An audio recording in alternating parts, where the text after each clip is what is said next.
Pertempuran Zul Usyairah bawa kafilah Quraisy berhasil lolos dari sergapan Nabi saat kepergian mereka dari Makkah menuju kawasan Syam. Dan tatkala telah dekat waktu kepulangannya dari Syam menuju Makkah, Rasulullah mengutus Talhah bin Ubaidillah dan Sa'ad bin Said ke arah utara untuk memantau perkembangan beritanya. Keduanya pun sampai ke daerah Haura dan tinggal di sana hingga akhirnya kafilah yang dipimpin Abu Sufyan melintasi tempat mereka berdua. Keduanya langsung bergegas kembali ke Madinah dan memberitahukan kepada Rasulullah perihal kafilah tersebut. Kafilah tersebut membawa harta yang melimpah milik penduduk Makkah, 1000 ekor unta yang syarat dengan muatan bernilai lebih kurang 50.000 dinar emas. Kafilah ini hanya dikawal sekitar 40 orang laki-laki. Hal itu merupakan kesempatan emas bagi kaum muslimin untuk melancarkan pukulan telak terhadap perekonomian penduduk Makkah. Oleh karena itu Rasulullah menyampaikan pengumuman kepada kaum muslimin. Beliau berkata ini adalah kafilah Quraisy yang membawa harta benda mereka, maka keluarlah menyongsongnya. Semoga saja Allah menjadikannya harta rampasan bagi kalian. Dalam hal ini, beliau tidak memberikan perintah tegas kepada siapapun untuk ikut serta. Akan tetapi menyerahkan pilihan kepada keinginan mutlak mereka karena beliau sendiri tidak mengira akan terjadi benturan dengan tentara Makkah sebagai ganti benturan dengan kafilah, yakni bentrokan yang sengit di Badar. Oleh karena itu pula lah banyak di antara para sahabat yang tinggal di Madinah dan tidak ikut berperang karena mengira kepergian Rasulullah kali ini tidak ubahnya seperti apa yang biasa mereka alami pada beberapa pertempuran terdahulu. Karena itu beliau tidak mengingkari siapapun yang tidak ikut serta di dalam pertempuran ini. Rasulullah bersiap-siap untuk bertolak sementara ikut serta bersama beliau sebanyak 313 orang laki-laki.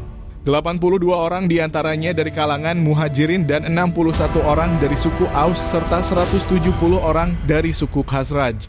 Mereka tidak menggalang kekuatan besar untuk keberangkatan ini dan juga tidak mengambil persiapan yang matang sehingga mereka tidak memiliki selain 1 atau 2 ekor kuda.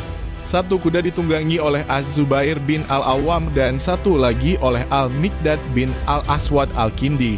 Mereka juga hanya memiliki 70 ekor unta yang masing-masing unta ditunggangi oleh 2 hingga 3 orang secara bergantian. Sementara Rasulullah sendiri beserta Ali dan Marsad bin Abi Marsad Al-Ghanawi menunggang seekor unta secara bergantian. Kali ini Rasulullah mengangkat Ibnu Ummi Maktum sebagai penguasa sementara di Madinah sekaligus sebagai imam salat.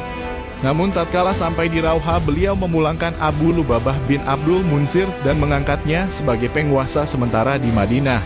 Panji komando umum kali ini diserahkan kepada Mus'ab bin Umair Al-Qurasyi Al-Abdari dan ia berwarna putih. Selanjutnya membagi pasukannya menjadi 2 batalion. Pertama, batalion Al-Muhajirin, benderanya diserahkan kepada Talib, bendera ini dinamai dengan Ukab. Kedua, batalion Ansor, benderanya diserahkan kepada Sa'ad bin Muadz di mana kedua bendera tersebut berwarna hitam. Untuk sayap kanan pasukan, beliau mempercayakan komandonya kepada Az-Zubair bin Al-Awwam sedangkan sayap kiri dipercayakan kepada Al-Miqdad bin Amr karena hanya kedua orang ini saja yang mengendarai kuda di pasukan kaum muslimin.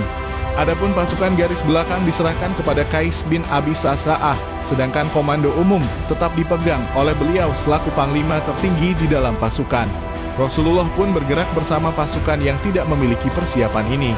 Lalu keluar dari arah celah Madinah dan berlalu melewati jalan utama yang mengarah ke Makkah hingga akhirnya sampai ke sumur Ar-Rauha.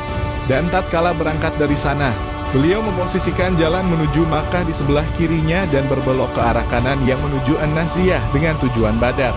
Lalu beliau menelusuri pinggirannya hingga memotong jalan sepanjang lembah yang diberi nama Rahkan. Lembah ini terletak antara An-Nasiyah dan jalan sempit di kawasan Ash-Shafrah. Kemudian melewati jalan sempit tersebut dan dari situ mengarah ke dekat kawasan Ash-Shafrah. Di sana beliau mengutus Basbas bin Amr al-Juhani dan Adi bin Abi Az-Zakba al-Juhani ke Badar guna memata-matai kabar kafilah Quraisy. Adapun berita tentang kafilah Quraisy, Abu Sufyan yang bertindak sebagai penanggung jawabnya bergerak ekstra hati-hati dan penuh kewaspadaan sebab dia mengetahui dengan pasti bahwa jalan menuju Makkah amat rawan. Karenanya dia selalu mencari-cari berita dan bertanya kepada setiap para pengendara yang dia temui. Tak berapa lama dia mendapatkan informasi bahwa Muhammad sudah memobilisasi para sahabatnya untuk mencegat kafilah. Ketika itu Abu Sufyan menyewa Damdam bin Amr al-Ghifari untuk pergi ke Makkah guna menyeru orang-orang Quraisy agar mereka menyusul kafilahnya sehingga dapat mencegahnya agar tidak jatuh ke tangan Muhammad dan lalu di Makkah. Maka dia pun berteriak dari perut lembah dengan berdiri di atas untanya sementara dia sengaja membuat kondisi untanya dengan hidung terpotong. Posisi kantong celananya aut-autan serta bajunya tercabik-cabik seraya berkata, "Wahai orang-orang Quraisy, kafilah, kafilah, harta-harta kalian yang bersama Abu Sufyan telah dicegat oleh Muhammad bersama para sahabatnya. Aku rasa kalian tidak akan mampu menyelamatkannya. Kirimkan bantuan, kirimkan bantuan." Mendengar hal itu, orang-orang bergegas secepatnya seraya berkata, apakah Muhammad dan para sahabatnya mengira kafilah itu sama seperti kafilah Ibnu Al-Hadrami? Sama sekali tidak, demi Allah. Sungguh dia akan tahu bahwa bukan demikian halnya.